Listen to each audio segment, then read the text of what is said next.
I stood at the head table of my medical school graduation dinner, a champagne glass trembling in my hand, when my mother's voice cut through the celebration like a blade. Honestly, we wish you were never born. The entire restaurant fell silent. In that moment, 27 years of being the family's disappointment crystallized. My father nodded in agreement. My brothers smirked. I set my glass down, looked at each of them, and spoke the words that would change everything. Consider me as if I never existed. Live your lives as though there was never a daughter named Mia. The table remained frozen. I could hear the clink of silverware from the kitchen, the soft jazz playing in the background, the sound of my own heartbeat pounding in my ears, and my Aunt Susan's fork clattering against her plate. My cousin Emma's eyes widened with shock. Uncle Frank looked back and forth between my mother and me, as though he were witnessing a car accident in slow motion. My mother, Barbara, let out the dismissive laugh I had heard 1,000 times before. "Don't be dramatic, Mia. Sit down." She waved her hand as though swatting away a fly, like my entire existence was an inconvenience she could brush off. But I didn't sit down. I stood there, feeling something shift inside me. All those years of being compared to my brothers Tyler and Brandon flashed through my mind like a movie on fast forward. Tyler, the golden child, the corporate lawyer who made partner at 32. Brandon, the tech genius who started his own company and sold it for millions. And then there was me, Mia, the one who chose medicine instead of law or business, the one who worked 3 jobs through college, who took out loans while my brothers received family money, who graduated with honors but never quite measured up. My father, Gerald, stood up. His face turned red, the vein in his temple throbbing as it always did when he was about to lecture me. "You're being ungrateful, Mia, after everything we've done for you." I almost laughed. Everything they'd done for me? They hadn't paid a single dollar toward my education. I had worked myself to exhaustion, lived on ramen noodles and coffee, studied until 3 hours in the morning while working hospital shifts, all on my own. But in their minds, they had supported me. Barbara crossed her arms. "We told you to join Tyler's firm. You could have had a steady job, good money, respect. But no, you had to do things your way. Always so difficult." Brandon leaned back in his chair with that smug expression he had perfected over the years. "Face it, Mia. You've always been the charity case of this family. We all had to pick up your slack. That's when something inside me broke. Or perhaps it healed. I'm still not sure which.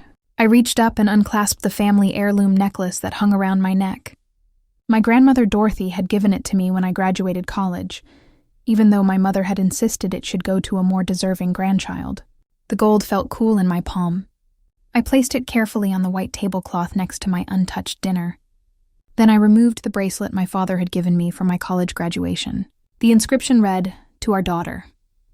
I set it next to the necklace. "What are you doing?" Barbara's voice now carried an edge. I looked at each of them. Tyler in his expensive suit, Brandon with his designer watch, my parents dressed in their country club finest, and I felt nothing but clarity. "You said you wished I was never born. I'm granting your wish. As of this moment, you have no daughter named Mia. I don't exist to you. Live your lives exactly as you want, without me in them." My friend Amanda grabbed my arm. "Mia, wait." I squeezed her hand. "I'm okay, I promise." And strangely, I meant it. I walked out of that restaurant without looking back. I didn't run. I didn't cry. I just walked, one foot in front of the other, through the tables of shocked diners, past the hostess stand, and out into the cool evening air. My car was parked 3 blocks away. I made it all the way there before my hands started shaking so hard I could barely get the key in the ignition. I drove to my apartment, a tiny studio I had just signed a lease for 3 weeks before. My residency was set to begin in 3 weeks at Memorial Hospital. Everything had been planned. Everything was finally coming together. I sat on my second-hand couch and pulled out my phone. I blocked my mother's number, then my father's, then Tyler's and Brandon's. I went through my social media and blocked them there too. Then I opened my email and typed out one message to all 4 of them. "You said you wished I was never born. Your wish is granted. I no longer exist to you. Do not contact me. Do not reach out. We are done." I hit send, and the weight that had been on my shoulders lifted. I actually smiled. For the first time in my entire life, I felt free. That feeling lasted exactly 4 hours. My phone started buzzing. Not from them, they were blocked, but from everyone else. Aunt Susan called twice. Cousin Emma sent 7 text messages. Uncle Frank left a voicemail. Extended family members I hadn't heard from in years suddenly had my number. The messages were all variations of the same thing. What happened? Your mother is so upset. Can we talk? Family shouldn't fight like this. But then Grandma Dorothy called. She was 81 and sharper than most people half her age. Mia, sweetheart, I heard what happened. Good for you. I almost dropped the phone. What? I said. Good for you. I've watched your mother treat you like garbage your whole life. About time someone stood up to her. Are you okay? That's when I started crying. Real ugly crying. I think so, Grandma. Call me if you need anything. Anything at all. I mean it. We talked for an hour. She told me she had already called Barbara and told her she was ashamed of her. That made me feel a little better, a little less alone. But then my friend Amanda texted me. Mia, your mom is trying to reach you through me. She sent me a message to give you. Do you want to hear it? What does it say? She says, if you don't apologize and come back, there will be consequences. I stared at that text for a long time. Not an apology, not remorse, a threat. Consequences. I texted back, tell her I said no. And Amanda, please don't pass along any more messages from her. I won't. I'm here if you need me. Love you. I turned off my phone and went to bed. For the first time in months, I slept through the night without nightmares about disappointing my family. 3 days later, I woke up to an email notification on my laptop. The sender was Dr. Patricia Hartley, the residency director at Memorial Hospital. The subject line read, Urgent. We need to discuss your residency position. My stomach dropped. My hands went cold. I clicked it open with shaking fingers. Dr. Chen, please contact my office immediately to schedule a meeting before your start date. A matter has come to our attention that requires discussion. Dr. Patricia Hartley. I read it 3 times. Each time that word matter seemed to grow bigger, more ominous. What matter? What could possibly have happened? I'd already completed all my paperwork, passed all my requirements, finished everything I needed to do. I called the office as soon as they opened. The secretary, who had always been friendly before, sounded cold. Dr. Hartley can see you at 2 on this afternoon. Please be on time. I arrived at Memorial Hospital 45 minutes early. I couldn't help it. My anxiety was through the roof. I sat in my car in the parking lot, trying to calm my breathing, running through every possible scenario in my head. Had I made a mistake on my paperwork? Had something gone wrong with my licensing? Had they found a better candidate and were rescinding the offer? The thought that it might be connected to my family flickered through my mind, but I pushed it away. That was paranoid, right? They couldn't possibly reach into my professional life. Could they? At exactly 2, I walked into I entered Dr. Hartley's office. She was a woman in her late 50s, with gray hair pulled back into a neat bun and sharp eyes that had probably seen everything in her 30 years of practicing medicine. She gestured to the chair across from her desk. Thank you for coming in. Mia. Her voice was professional, but there was something in it. Concerned disappointment. Perhaps, though I couldn't quite tell. Of course. Your email said there was a matter to discuss. She opened a folder on her desk and pulled out several sheets of paper. We've received some communications over the past few days that have raised concerns with our administration. My heart started pounding. What kind of communications? Anonymous emails and phone calls to our hospital board.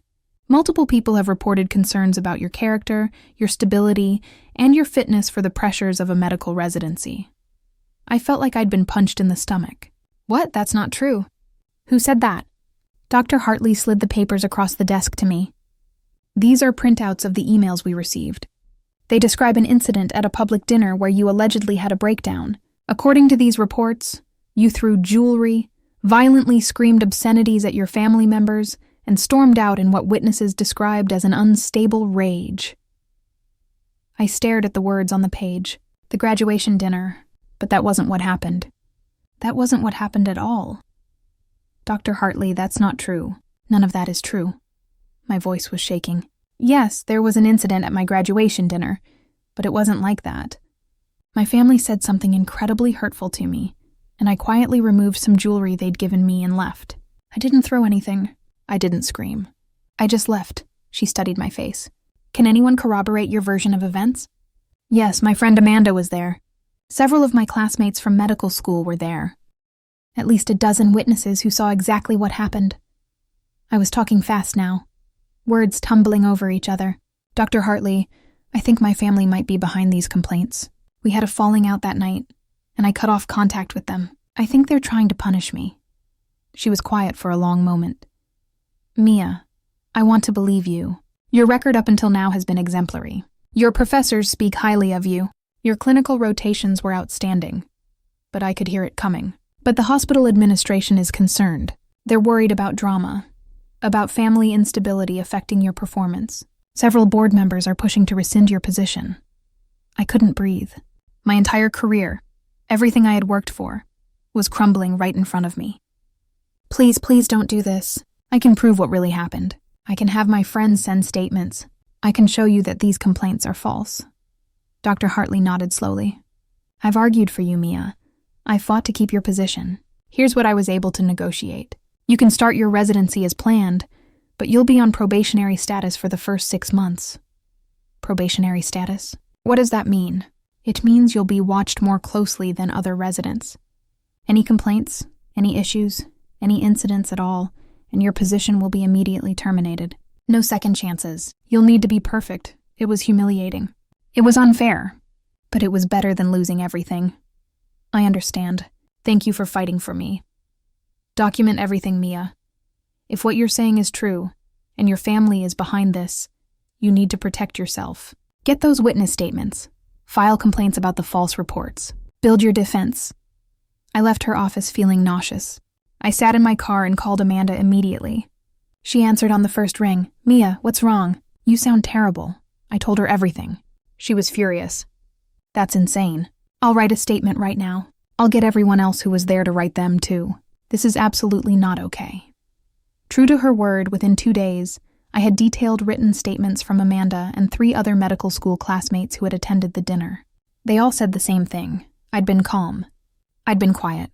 I'd left peacefully. There had been no violence, no screaming, no instability.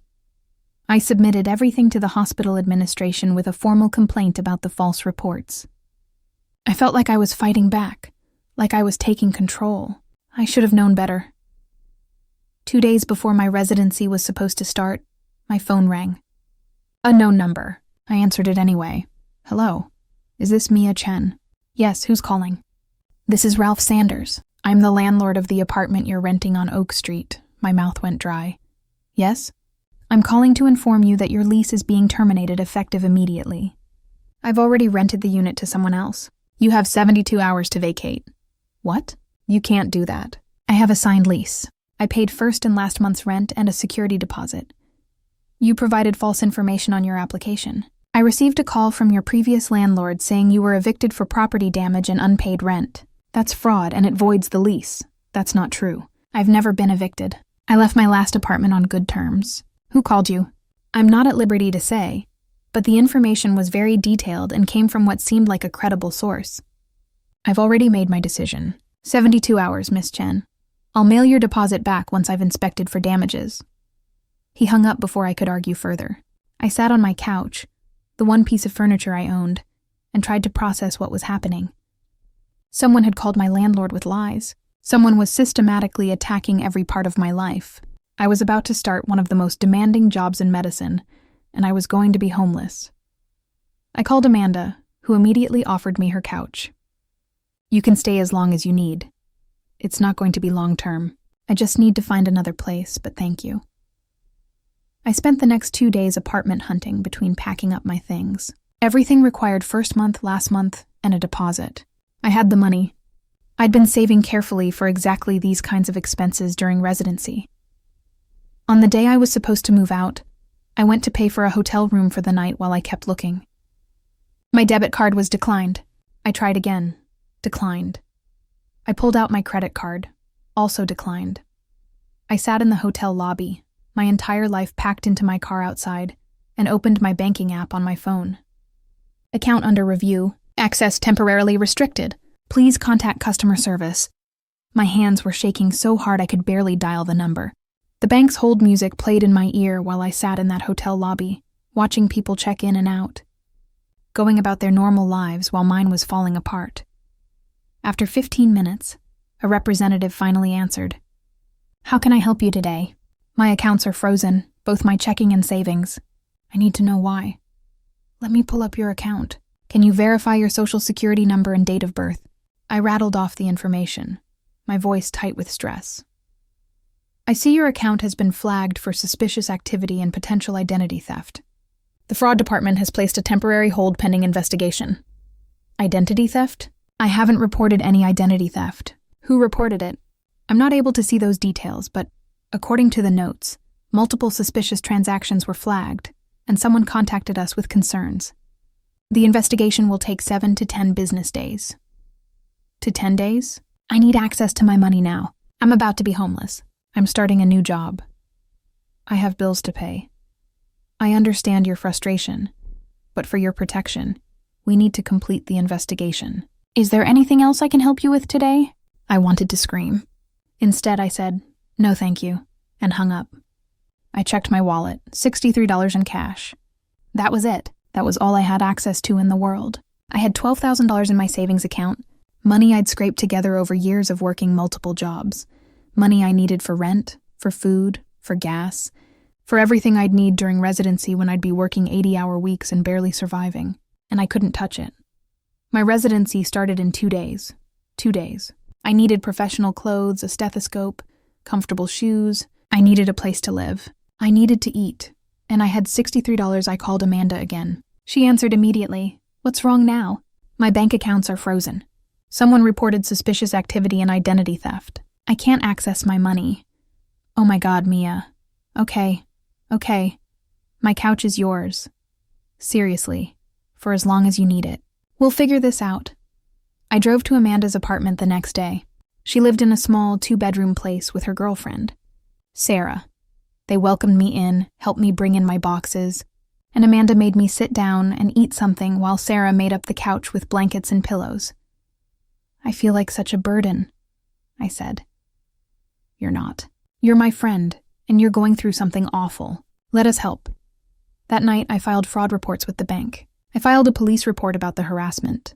I tried to trace who had made the false reports about my accounts, but everything was anonymous, untraceable, professional. The next morning, my phone rang. I didn't recognize the number, but something made me answer it. "Mia, it's Tyler." My blood went cold. "How did you get this number?" "That doesn't matter. I'm calling because this has gone on long enough. I have nothing to say to you. Just listen for a minute. All of this can go away. The problems with your residency, the issues with your apartment, your bank accounts, all of it. Mom and Dad just want an apology." And there it was. Confirmation. They were behind everything. "An apology," I laughed. It sounded bitter, even to my own ears. "For what? For defending myself? For having boundaries? For embarrassing them in public? For making a scene? They want you to post on social media admitting you were wrong and disrespectful. They want you at Sunday dinner to apologize in front of the extended family. That's it. That's all it takes for this to stop. You're a lawyer, Tyler. You know what you're describing as harassment, extortion. It's illegal." His voice turned cold. "Prove it. All those complaints are anonymous. The bank freezes standard fraud protocol. The landlord made his own decision based on information he received. There's nothing connecting any of this to us. I know people at your hospital, Mia. I know people at your bank. I know people everywhere. Our family has connections you can't even imagine. You're making this so much harder than it needs to be. We're family. You'll come crawling back eventually. Why not make it easy on yourself?" Something snapped inside me. "I'd rather lose everything than give you the satisfaction. Don't ever contact me again." I hung up and immediately blocked the number. Then I sat there shaking, adrenaline coursing through my body. Amanda came out of her bedroom. "Who was that?" "My brother, confirming what we already knew. They're behind everything. We should go to the police." "He's right, though. There's no proof. It's all anonymous, all circumstantial, and he's a lawyer with connections. I'm nobody. You're not nobody. You're about to be Dr. Mia Chen, and you're going to be amazing." I wanted to believe her. I really did. The next day, I started my residency. I put on the one professional outfit I owned that still looked decent, I wore my old sneakers because I couldn't afford new shoes. I drove to Memorial Hospital on a quarter tank of gas because I couldn't afford to fill up. And despite everything, despite being exhausted, stressed, and terrified, I showed up. I did my orientation. I met my fellow residents. I worked my first shift in the emergency department, and I was good. I was really good. The attending physician, Dr. Marcus Reynolds, even pulled me aside to say I'd done excellent work with a difficult patient. For a moment, I felt hope. Maybe I could survive this. Maybe I could push through and come out the other side. During my lunch break, I checked my phone. There was a message from Dr. Hartley's secretary. Dr. Hartley needs to see you in her office immediately. My stomach dropped. I walked to her office on legs that felt like jelly. Dr. Hartley looked exhausted. Thank you. I appreciate you telling me that. I left the medical school feeling hollow. My phone was buzzing constantly. I looked at the notifications. Messages from former classmates asking if the rumors were true. Emails from medical colleagues I'd worked with expressing concern. Even a voicemail from a hospital where I'd interviewed for residency last year, rescinding their standing offer. The rumor mill was working fast. In the medical community, reputations were everything, and mine was being shredded in real time. I drove back to Amanda's apartment. It was early afternoon and she was at her own residency. Sarah was at work. I had the place to myself. I sat on their couch with my laptop and did something I probably shouldn't have done. I Googled myself. The first result was my professional LinkedIn profile. The second was my medical school graduation announcement. The third was a forum post on a medical student message board. The thread was titled, "Anyone know what happened with Mia Chen?" I clicked it against my better judgment.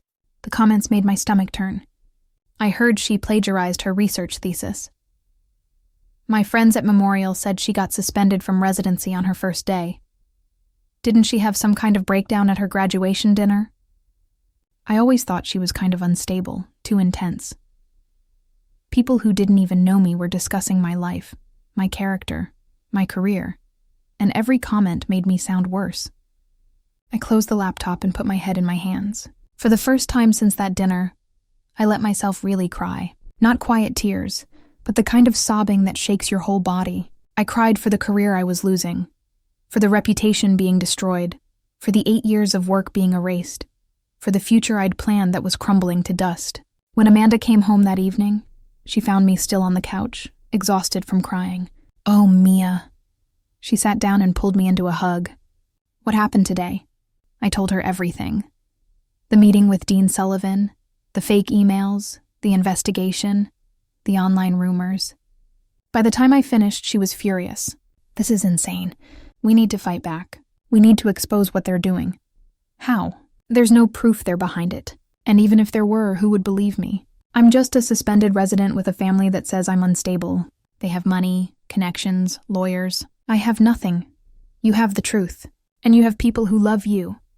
My phone rang. It was Grandma Dorothy. I answered, and her voice was warm and concerned. "Mia, sweetheart, I heard about what's happening. Frank called me. He's been keeping tabs on your mother. I want you to know I'm on your side." "Thanks, Grandma. I'm also going to hire you a lawyer. A good one. Someone who can fight this harassment." "I can't ask you to do that. It's too much money." "You're not asking. I'm offering, and I don't want to hear any arguments. Barbara is my daughter, but what she's doing is wrong. Someone needs to stop her." For the first time all day, I felt a tiny spark of hope. Within 2 days, I was sitting in the office of Carol Jensen, a sharp-eyed attorney in her 50s who specialized in harassment and defamation cases. Dorothy had hired her and was paying her retainer. Carol listened to my entire story, taking notes. When I finished, she sat back in her chair. "This is a clear pattern of harassment. The problem is proving who's behind it.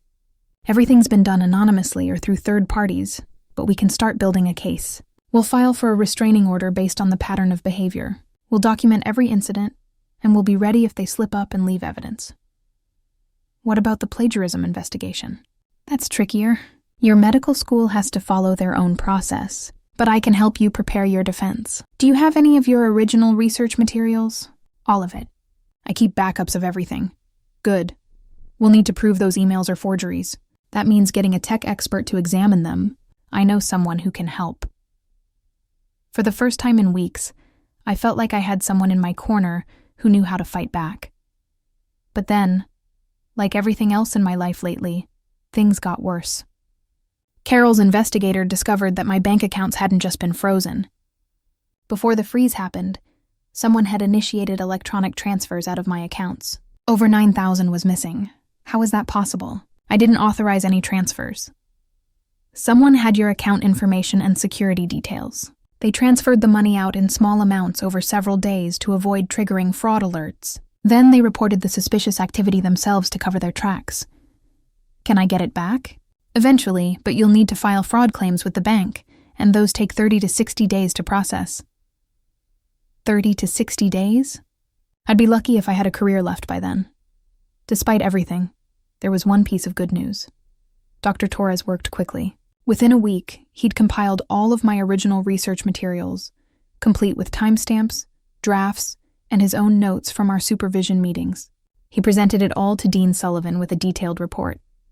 The plagiarism allegations were officially dismissed. The fake emails were identified as forgeries. My record at the medical school was cleared. Dean Sullivan called me personally.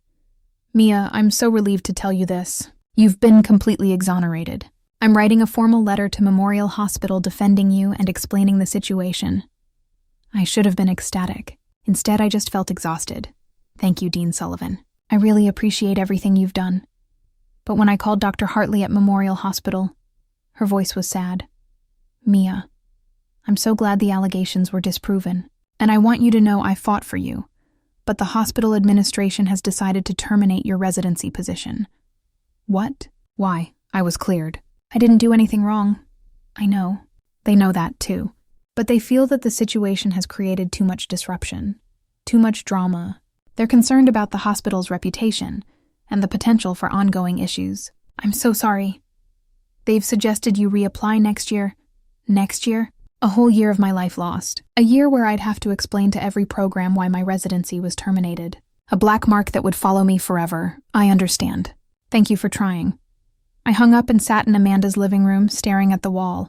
I'd been cleared of wrongdoing, but I'd still lost everything. My family had won. They destroyed my career without ever leaving a fingerprint. That night, I drove past Helen's guest house just to get some air. I noticed a car parked down the street. My parents' car. They were watching me, following me. Even after everything they'd done, they weren't stopping. I took a photo of their car and sent it to Carol Jensen. "They're stalking me now." Her response was immediate. "Document everything. We're filing for that restraining order tomorrow." But the next morning brought another crisis. I woke up to a call from Carol. "Mia, I need to tell you something. Your parents are suing you for defamation and emotional distress." I sat up so fast I got dizzy. "They're suing me for what?" Carol's voice was calm, but I could hear the anger underneath. "They claim that your email cutting them off and the things you've said to extended family members about them constitute defamation. They're saying you've damaged their reputation in the community and caused them emotional distress. They're seeking $50,000. That's insane."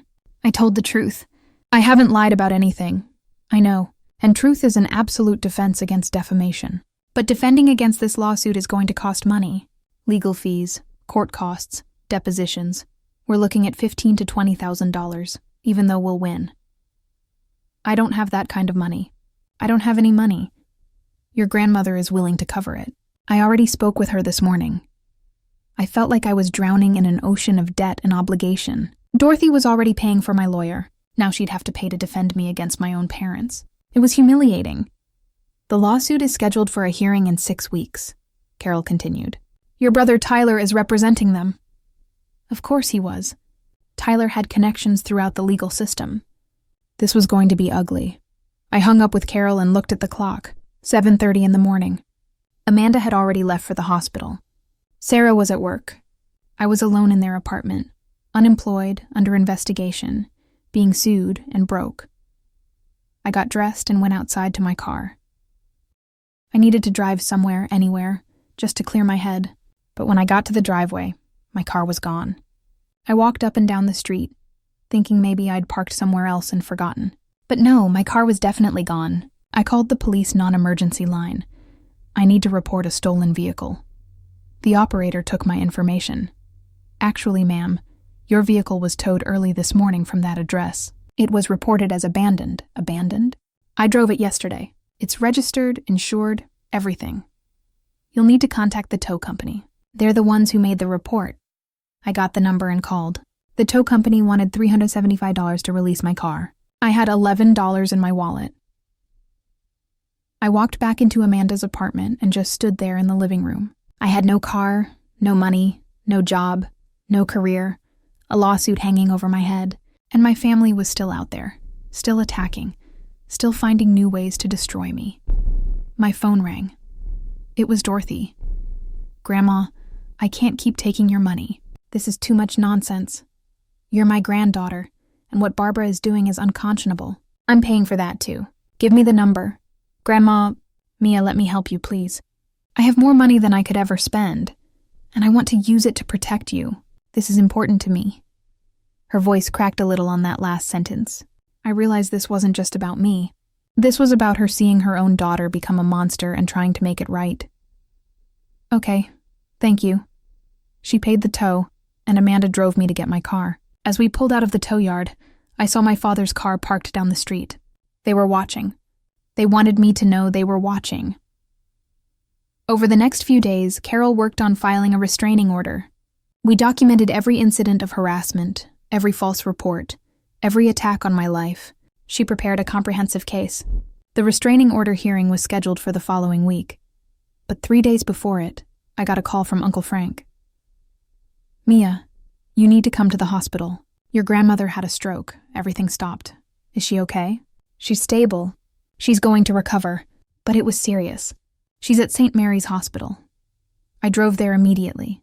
Dorothy was in the ICU, hooked up to monitors but awake. When she saw me, she tried to smile. "Don't you dare feel guilty about this," she said. Her words slightly slurred but understandable. "I'm old. These things happen. But I did feel guilty. The stress of everything, the fighting with Barbara, the legal battles, had taken a toll on her. I stayed with her for hours. Uncle Frank arrived around dinner time. He pulled me aside in the hallway. "Barbara's already making moves," he said quietly. "She filed for emergency guardianship of Dorothy this morning. She's claiming Mom is incapacitated and can't make her own decisions. She had a stroke, but she's lucid. She's talking. She's aware, I know. But Barbara's trying to get control of Mom's finances. If she succeeds, that means no more money for your legal defense. I felt like I was going to be sick. Can she do that? She's trying, but I'm contesting it. So are several other family members. We're not going to let her do this." For the next week, my life became a blur of hospital visits, legal meetings, and pure survival. I found a part-time job as a medical consultant for a healthcare company. It wasn't residency, but it paid bills and used my medical knowledge. I started working 40 hours a week while also dealing with lawyers and court dates. The restraining order hearing finally happened. Carol presented all our evidence, the pattern of harassment, the false reports, the surveillance, the financial attacks. The judge listened carefully. Barbara played the victim. She cried on the stand, talking about how much she missed her daughter, how worried she was about me, how she just wanted her family back together.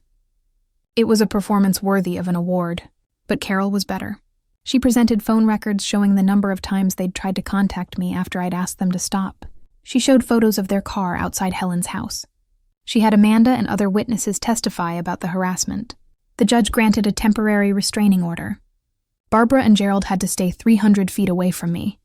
They couldn't contact me directly or through third parties. Violation would result in arrest. Barbara lost her composure in the courtroom. She stood up and started yelling about how ungrateful I was, how I'd destroyed their family, how I'd poisoned everyone against them. The judge threatened her with contempt. It was the first time I'd seen my mother look genuinely unhinged. And I realized something. She wasn't in control anymore. She'd lost control, and that terrified her more than anything. The guardianship petition for Dorothy failed. The doctors confirmed she was competent to make her own decisions. Dorothy recovered well from the stroke and was discharged to a rehabilitation facility. And then something surprising happened. Carol filed a countersuit against my parents for harassment, stalking, and malicious interference with my career and finances. With all the documented evidence, she had a strong case. Tyler quietly withdrew as their lawyer. Something about potential ethics violations. Barbara and Gerald had to hire a new attorney, and this one advised them to drop their defamation lawsuit against me. The lawsuit was dismissed. For the first time in months, I could breathe. I still didn't have a residency. I still had massive debt and a damaged reputation. But the active attacks had stopped. The restraining order was in place. The lawsuit was gone. My bank finally finished their fraud investigation and restored most of my stolen money. Not all of it, but enough that I had a cushion again. I kept working at the healthcare consulting job. I started therapy to process everything that had happened. I began the long, slow work of rebuilding my life. And then, 2 months after everything fell apart, I got an email that changed everything. Dear Dr. Chen, I hope this message finds you well. My name is Dr. Sarah Mitchell, and I'm the residency director at Pacific Northwest Medical Center in Seattle. I recently heard about your situation from Dr. Patricia Hartley, who felt terrible about how things ended at Memorial Hospital. She reached out to several of her colleagues, advocating on your behalf. After reviewing your record, speaking with your references at medical school, and learning what you've been through, I would like to offer you a position in our residency program, starting in 3 months. Please let me know if you're interested in discussing this opportunity. I read the email 3 times. Seattle, all the way across the country, far from my family, far from everything I knew, a chance to start completely over. A prestigious program, maybe even better than Memorial had been. But there was a catch. Residency positions were public record. My family would be able to find out where I was going, and the restraining order was only valid in my current state. I called Amanda immediately. They're offering me a residency in Seattle. That's amazing. And when you cut them off instead, they panicked.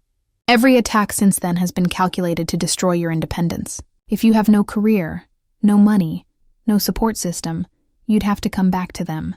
Then they could control you, maybe even convince you to side with them about Dorothy's will, or convince Dorothy I'm unstable and shouldn't inherit that too. The plagiarism allegations, the harassment, all of it was designed to make you look unfit. If Dorothy believed you were having a breakdown, she might change the will.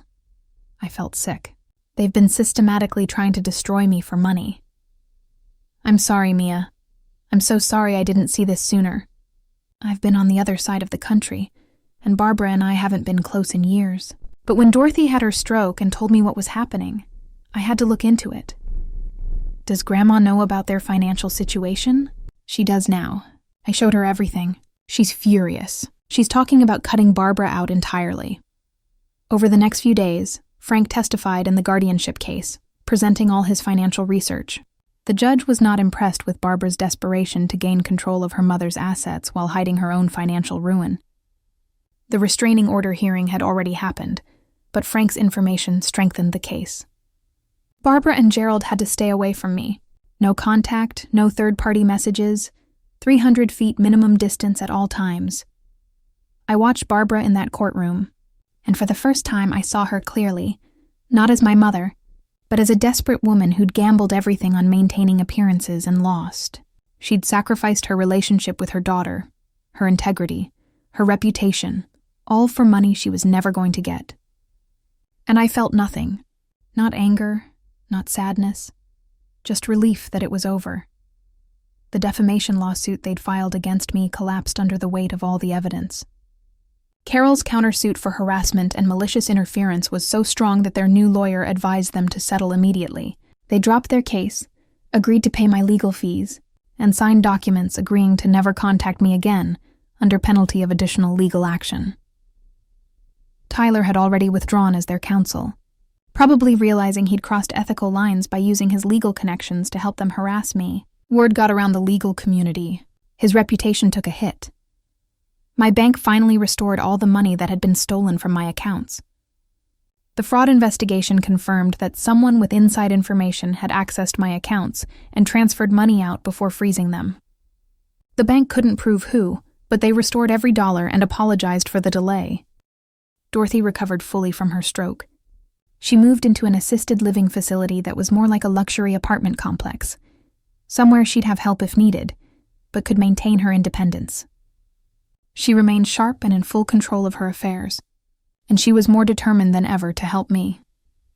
"I'm giving you a check for $50,000, she said when I visited her. "Don't argue. It's a gift, not a loan. Use it to start your new life in Seattle. Get a nice apartment. Buy what you need. Have a cushion while you settle in." I started to protest, but she held up her hand. Mia, I'm 81 years old. I have more money than I could spend in 3 lifetimes. And you know what?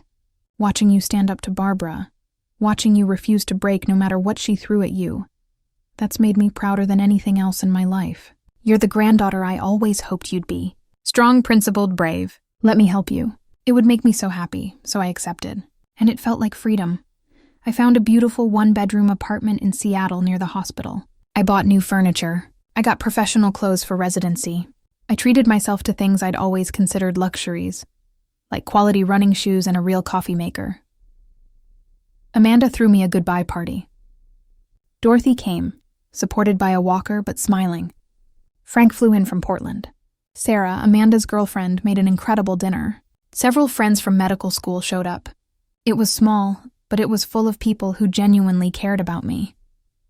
To Mia, Amanda said, raising her glass, who showed us all what real strength looks like. Everyone cheered, and I felt tears in my eyes. Good tears this time. I moved to Seattle 2 weeks later. The drive across the country took 4 days, and every mile felt like leaving the past behind. I listened to podcasts and music, stopped at roadside diners, and slept in budget hotels. By the time I reached Seattle, I felt lighter than I had in years. Pacific Northwest Medical Center welcomed me with open arms. My new residency director, Dr. Sarah Mitchell, was warm and supportive. My fellow residents were friendly and talented. Nobody knew about my past drama. I was just Dr. Mia Chen, the new resident who'd transferred from the East Coast. I worked hard, harder than I'd ever worked. 80-hour weeks in the emergency department, learning from incredible attending physicians, treating patients, saving lives, and I loved every exhausting minute of it. For the first time in my life, I felt happy, genuinely, completely happy. I made friends with my residency cohort. I started dating someone, a nurse named Chris, who was kind and funny and had no idea about my complicated family history. I adopted a dog from a local shelter, a sweet mutt named Charlie, who greeted me every day like I was the best thing in the world. I video called Dorothy every Sunday. I talked to Frank regularly. Amanda visited twice that first year, and we explored Seattle together like tourists. I went to therapy every week to process the trauma of what my family had done. My therapist helped me understand that cutting them off wasn't cruel. It was self-preservation, and that I didn't owe anyone access to my life, not even family. Months passed. 18 months of building a new life, a better life. I excelled in my residency program. The attendings loved me. My patient reviews were excellent. I was publishing research again, this time in emergency medicine. Everything I'd worked for was finally happening. And then one day, I got an email from Tyler. Subject: Mom is sick. I stared at it for a long time before opening it. Mia, I know we're not supposed to contact you, but this is important. Mom has been diagnosed with stage 3 breast cancer. She's starting treatment next week. She's been asking for you. She says she's sorry for everything that happened and wants to make amends. Dad wanted me to reach out. Please consider coming home to see her. She needs you.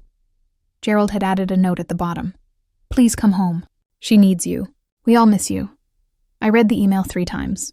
I felt my heart rate pick up, that familiar anxiety starting to creep in. The old guilt, the old obligation, the voice in my head saying, but she's your mother. And then I closed the email. I didn't respond immediately. Instead, I called Dorothy. Grandma, did you know about Barbara's diagnosis? I did. She called me last week. Mia, I'm sorry. She's sick. I truly am. But you need to know something. She's not sorry. She's scared and wants support. But she hasn't changed.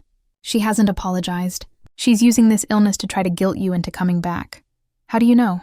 Because she called me trying to use the cancer diagnosis to get me to change my will.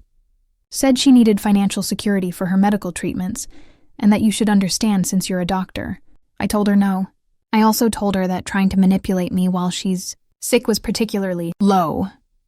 I felt that familiar clarity settle over me, the same clarity I'd felt at the graduation dinner when I'd walked away. Thank you for telling me. What are you going to do? What I need to do for myself. I opened my laptop and typed a response to Tyler. I'm sorry to hear about Barbara's illness. I hope she responds well to treatment and makes a full recovery. However, I meant what I said 18 months ago. I don't exist to you. I'm not your daughter, your sister, or your family member anymore. That door was closed permanently when you chose to systematically destroy my life, rather than respect my boundaries. Please don't contact me again. I wish you all well, but from a distance. I hit send before I could second-guess myself. Then I blocked Tyler's email address. I didn't feel guilty. I felt free. Dorothy called me that night. Barbara called me crying. Said you refused to see her. She's telling everyone you're heartless. I'm okay with that. Let her tell whoever she wants. Whatever she wants. I'm 3,000 miles away, living my life, and she can't touch me anymore. Good. I'm proud of you, sweetheart. The next few months passed peacefully. I heard through Frank that Barbara's treatment was going well, and that she was likely to recover fully. I was glad. I didn't wish her harm, but I also didn't want her in my life. Tyler sent one more email that I didn't open, then nothing. They finally got the message. 3 years after the graduation dinner, I was standing in front of a mirror in a hotel ballroom, adjusting my name tag. Dr. Mia Chen, emergency medicine specialist. I was attending a national medical conference about to present research I'd conducted on trauma protocols in emergency departments. My life looked nothing like it had that terrible night. I'd finished my residency with honors, top of my class. Pacific Northwest Medical Center had offered me a fellowship in emergency medicine, which I'd completed. Now I was working as an attending physician in their ED, teaching residents, conducting research, and saving lives every day. I had a beautiful apartment with a view of the water. Charlie, now 3 years old, was the best dog I could have asked for. Chris and I had been together for 2 years, and he'd moved in 6 months ago. We were talking about marriage, but there was no rush. Life felt good, stable, and completely mine. I hadn't spoken to Barbara, Gerald, Tyler, or Brandon in 3 years. The restraining order was now permanent. I'd heard through Frank that their financial situation had stabilized somewhat. Barbara had recovered from cancer. Tyler's career had bounced back. Brandon's company was doing okay. They'd moved to a smaller house but were managing. I felt nothing about any of it. Not relief, not satisfaction, not anger. They were strangers to me now. People I used to know in another life. Dorothy, now 84, was still sharp and healthy. We talked every week. She'd updated her will to leave me 60% of her estate and cut Barbara to 10%. She got her inheritance early and all the money I spent on your legal defense, Dorothy had said dryly. Frank and I had grown close. He visited Seattle twice a year, and we'd have long dinners where he'd tell me stories about the family I no longer spoke to. Not gossip, just updates in case I ever wanted to know. I appreciated that he never pushed me to reconcile. Amanda was thriving in her own career, now finishing up her residency in pediatrics on the East Coast. We visited each other every few months, and she was planning to be my maid of honor whenever Chris and I finally got married. As I stood in that conference ballroom, waiting to give my presentation, I thought about the scared young woman I'd been 3 years ago. Homeless, broke, career destroyed, family attacking her from every angle. I'd been so sure I'd made a terrible mistake by walking away that night. So sure I'd lost everything. Instead, I'd gained everything. A distant cousin, Emily, approached me in the hallway during a break. She'd been at that graduation dinner. We hadn't spoken since. Mia, oh my God, it is you. I've wanted to talk to you for years. Hi, Emily. I just wanted to say what you did that night at the restaurant, walking away from Barbara and Gerald. That was the bravest thing I've ever seen, and it changed my life. I was surprised. How so? I was in a toxic relationship with my own parents. Not as bad as yours, but bad enough. Watching you set that boundary, watching you hold it no matter what they threw at you, it inspired me. I got therapy. I set my own boundaries. My life is so much better now. So thank you. She hugged me and walked away, leaving me standing there with tears in my eyes. I'd never thought about my actions affecting anyone else. I'd just been trying to survive, but maybe that was enough. Maybe showing people that you can choose yourself, that you can walk away from toxicity, even when it's family. Maybe that mattered. My presentation went beautifully. The research was well received. Afterward, several colleagues approached me with opportunities for collaboration. My career was everything I'd hoped it would be. That evening, I called Dorothy from my hotel room. How did it go? She asked. It was amazing, Grandma. Everything is amazing. You sound happy. Really happy. I am. I really truly am. Good. You deserve it, sweetheart. After everything you've been through, you deserve all the happiness in the world. I heard through Frank a few months later that Barbara had been asking about me, not trying to contact me, just asking if I was okay, if I was happy. Apparently her cancer scare had made her reflect on her life, and she'd realized what she'd lost. But it was too late. Some bridges once burned can't be rebuilt, and I was okay with that. I'd learned something crucial through all of this. Family isn't just about blood. Family is about who shows up for you, who supports you, who loves you unconditionally. Dorothy, Amanda, Frank, Chris, my colleagues, my friends, they were my family now. They'd chosen me, and I'd chosen them. On a quiet Sunday morning, 6 months later, I was sitting in my apartment with Chris and Charlie, drinking coffee and reading the newspaper. My phone rang. Dorothy. Morning, Grandma. Morning, sweetheart. I have some news. Barbara reached out to me yesterday. She wanted me to ask if you'd be willing to talk to her. I told her I'd ask, but that I wouldn't push you either way. I thought about it. 3.5 years of silence. 3.5 years of peace. No, I don't want to talk to her. I'm happy, Grandma. I'm finally completely happy. And opening that door again, even a crack, would risk everything I've built. That's what I thought you'd say. And I think you're right. You don't owe her anything, Mia. Not your time, not your forgiveness, not your presence. You gave her 27 years. That's more than enough. Thank you for understanding. Always, sweetheart.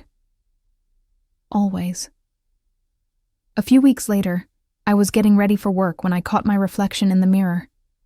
I was wearing scrubs, my stethoscope around my neck, my hair pulled back. I looked like exactly what I was. A successful emergency medicine physician at the top of her field. Around my neck was the family heirloom necklace. Dorothy had given it to me permanently after Barbara asked for it back. It was my mother's, Dorothy had said. It should go to someone who represents the best of our family. That's you, Mia. But now it meant something different to me. It wasn't about Barbara's approval or family obligation. It was about Dorothy's love. It was about my own strength. It was a reminder of how far I'd come. I touched the necklace and smiled at my reflection. You did it, I whispered to myself. You became exactly who you were meant to be, and I walked out the door to go save lives. Free. At last, I learned something profound through all of this, something I want everyone struggling with toxic family to know. Sometimes the greatest act of love you can give yourself is walking away from people who refuse to love you back. You don't owe anyone access to your life, not even family, especially not family who use that relationship to hurt you. Blood doesn't make family. Love, respect, and support do. When you choose yourself, when you set boundaries and hold them no matter what, you make space for real love, real success, and real peace. The people who truly love you will respect your boundaries. The people who don't weren't really loving you in the first place. It's been almost 4 years now since that graduation dinner. 4 years of building a life on my own terms. Of finding family and chosen people rather than assigned ones. Of learning that I'm stronger than I ever imagined. I still have hard days. Therapy is ongoing. Trauma doesn't just disappear, but I also have good days. Great days. Days where I wake up grateful for every choice I made, even the scary ones. Especially the scary ones. Because those scary choices, the choice to walk away, the choice to stand alone, the choice to keep fighting when everything seemed lost. Those choices saved my life. And if you're reading this while dealing with your own toxic family, while wondering if you should set boundaries or walk away, while feeling guilty for wanting to choose yourself, I want you to know something. You deserve peace. You deserve respect. You deserve love that doesn't come with conditions and cruelty. And if the people who are supposed to love you can't give you that, you have every right to walk away. It won't be easy. It might be the hardest thing you ever do. But on the other side of that difficulty is freedom, is peace, is a life that's truly yours. And that life is worth fighting for. Now, I want to hear from you. Have you ever had to set boundaries with toxic family members? How did you find the courage to choose yourself? What would you say to someone struggling with a similar situation right now? Share your thoughts and stories in the comments below. Your experience might be exactly what someone else needs to hear today. If this story resonated with you, please take a moment to like this video. It helps others who might need to hear this message find it. And if you haven't already, subscribe to the channel for more stories about overcoming adversity, setting boundaries, and choosing yourself. Don't forget to hit that share button and send this to anyone who might need the reminder that they deserve better. Thank you so much for listening to my story. I know it was long. But these things, the real hard things in life, they don't have simple explanations. They're messy, complicated, and painful, but they also lead to growth, strength, and freedom. I hope wherever you are in your own journey, whatever battles you're fighting, you know that you're not alone, that your struggle is valid, that choosing yourself isn't selfish. It's survival. Take care of yourselves out there. Set those boundaries. Choose your peace. Build your chosen family, and never, ever let anyone make you feel like you're not enough exactly as you are. Until next time, this is Dr. Mia Chen reminding you that sometimes the best thing you can do for your family is to remove yourself from it.